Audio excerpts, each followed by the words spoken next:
Home. Two boys walked into the Tower of London. They were never seen again. One was 12 years old, one was 9. Both were princes of England. Both were heirs to the throne. It was the summer of 1483. England had just buried a king. Edward IV was dead, and the crown was now meant for his eldest son, also named Edward. The boy was 12 years old when his father died, and he had never ruled anything in his life. His uncle Richard, Duke of Gloucester, stepped in to serve as Lord Protector. He would guide the young king until he came of age. That was the arrangement. That was what everyone was told. The young king traveled to London under his uncle's escort. His younger brother Richard, Duke of York, was 9. Both boys were housed in the Tower of London, which at the time was a royal residence as much as a prison. Preparations for the coronation began. Tailors measured the young king for ceremonial robes. Officials planned the procession. Everything moved forward as expected. Then came a detail nobody could explain. In June of 1483, a clergyman named Robert Stillington appeared before the Royal Council with a claim. He said that Edward IV's marriage had been invalid. According to Stillington, Edward had been secretly betrothed to another woman before he ever married the prince's mother, Elizabeth Woodville. If true, that made the marriage to Elizabeth illegal under church law. It made both princes illegitimate. It made them no longer heirs to anything. Parliament accepted the claim.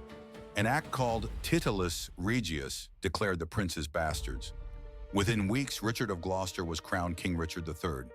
The coronation the Tailors had been preparing for never took place. The boys remained in the tower. Through the summer of 1483, witnesses reported seeing them playing in the tower grounds. Then the sightings stopped. No announcement was made. No explanation was given. The princes simply ceased to appear.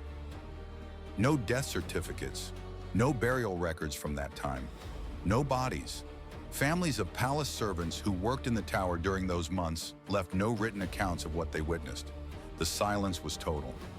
In September of 1483, a rebellion broke out against Richard III, led in part by men who had previously supported him. Historians have noted that the rebellion's stated goal was to restore Edward IV to the throne. By October, the goal had shifted.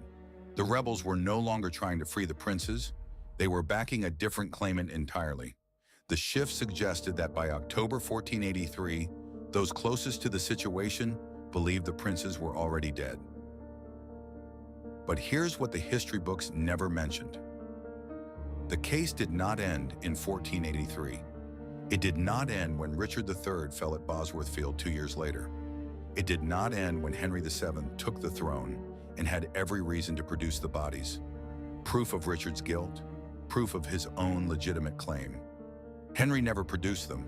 He never held a formal inquiry. He imprisoned the man who could have testified, Robert Stillington, the clergyman who had set the whole thing in motion.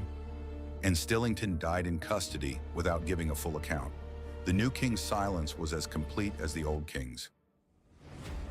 Some investigators believe Richard III ordered the murders. The evidence is circumstantial but substantial. He was Lord Protector when the boys disappeared. He controlled access to the tower. He had the most to gain from their deaths. Sir Thomas More, writing decades later, claimed that Richard had ordered a man named Sir James Tyrrell to carry out the killings, and that Tyrrell had confessed before his execution in 1502. But More was writing under the Tudors, the dynasty that replaced Richard, and no independent record of Tyrrell's confession has ever been found. Others have argued that Henry Stafford, the Duke of Buckingham, was responsible. Buckingham had been Richard's most powerful ally, and then abruptly became his most dangerous enemy. He had access to the tower. He had political ambitions that required the princes to be gone. Some historians suggest Buckingham acted without Richard's knowledge, or even against his interests, to destabilize the realm and position himself as a kingmaker. But Buckingham was executed in November 1483 before any investigation could reach him, and yet no evidence directly connects him to the prince's fate. A third theory, less widely discussed, points to Henry VII himself. Henry did not take the throne until 1485. If the princes were still alive when he became king, he would have had every reason to remove them. He was a distant claimant by comparison. His title was weaker. The prince's continued existence would have made his reign permanently unstable. The official history was written by Tudor historians, who had both the motive and the means to shape what was recorded. In 1674, workers renovating a staircase inside the Tower of London uncovered a wooden box buried beneath the stones. Inside were two small skeletons. Charles II ordered them reinterred in Westminster Abbey as the presumed remains of the two princes. A marble urn still marks the location today, and then came something nobody expected. In 1933, a team of medical examiners was allowed to open the urn and examine the bones. Their analysis concluded that the remains were consistent in age with Edward, 12, and Richard, 9. They found a stain on the facial bones of one skeleton that they interpreted as evidence of suffocation, but the examination was limited. The methods were those of 1933, and several of the conclusions were later challenged. Since then, the royal family has declined every request to conduct a modern DNA analysis. The urn has not been reopened. The technology now exists to determine sex, age at death, and genetic lineage with high precision. The answer may be sitting inside a marble container in Westminster Abbey. It has not been retrieved.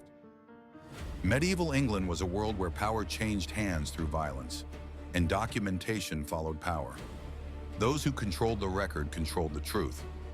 Robert Stillington's testimony was accepted when it was useful and suppressed when it was not. Tyrrell's alleged confession appeared in a history written by a man born years after the events. Every document that could have settled this case passed through hands that had reasons to alter it. The investigation was never independent. It could not have been. That is not a reason to dismiss the evidence. It is a reason to read it carefully. What remains is this. Two children entered the Tower of London in the spring of 1483. The last credible sighting of them alive was that same summer. No body has ever been formally identified. No individual has ever been charged. The English crown has held the physical evidence for over 3 centuries and declined to test it. Two boys walked into the tower and vanished. One was meant to be king. No one has ever answered for what happened to them. The bones in Westminster Abbey have never been identified. What does it mean when a government holds the answer to a 500-year-old cold case and chooses not to look? The Unsolved Vault. New cases every week.